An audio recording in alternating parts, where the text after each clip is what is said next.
শিৱসাগৰ জিলাৰ নামটিত এখন বিদ্যালয়ত ছাত্ৰ-ছাত্ৰীৰ কান্দোনৰ ৰোল নিজে অধ্যয়ন কৰা বিদ্যালয়খনত এনেদৰে দেখা গ'ল এইসকল ছাত্ৰ-ছাত্ৰী নামটিৰ জাতীয় বিদ্যানিকেতনত 10ম শ্ৰেণীৰ ছাত্ৰ-ছাত্ৰীৰ শুভাশীষ অনুষ্ঠানত এইসকল ছাত্ৰ-ছাত্ৰীয়ে আপোন বিদ্যালয়খন এৰি যাবলৈ পাই কান্দি কান্দি ভাগৰি পৰিছে নামটিৰ অন্যতম শিক্ষানুষ্ঠান জাতীয় বিদ্যানিকেতন ৰূপালী জয়ন্তী বৰ্ষত ভৰি দিয়াত বাৰেৰহণীয়া সাংস্কৃতিক কাৰ্যসূচী ৰূপায়ণ কৰে শৈক্ষিক দিশৰ উত্তৰণ আৰু শিক্ষাৰ্থীৰ সৰ্বত্ৰ প্ৰকাৰৰ বিকাশৰ কাৰণে প্ৰচেষ্টা অব্যাহত ৰখা নামটিৰ চাৰিআলি জাতীয় বিদ্যানিকেতন 25 বৰ্ষত ভৰি দিয়াত গ্ৰহণ কৰে বাৰেৰহণীয়া সাংস্কৃতিক কাৰ্যসূচীৰ ছাত্ৰ-ছাত্ৰী অভিভাৱক স্থানীয় লোকৰ সহযোগত ৰূপালী জয়ন্তীৰ শুভাৰম্ভণি অনুষ্ঠানত কেইবা শতাধিক লোকে অংশগ্ৰহণ কৰে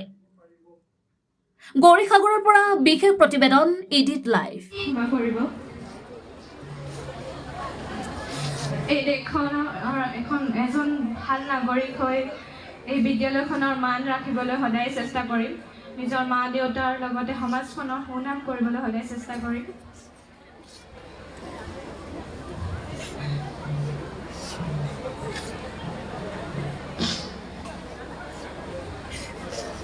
মই সকলোৰে পৰা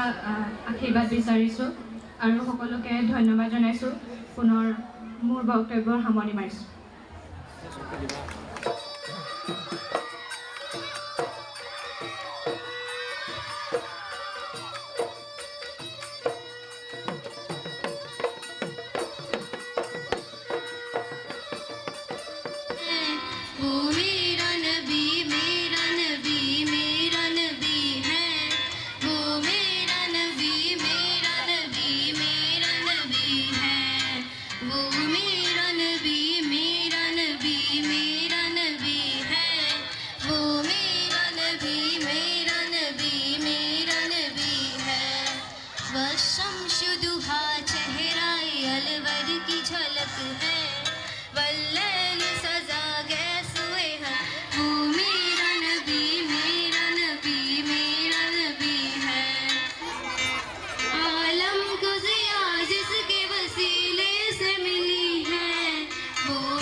अहमद है मोहम्मद है वो ही खत्म रुसूल है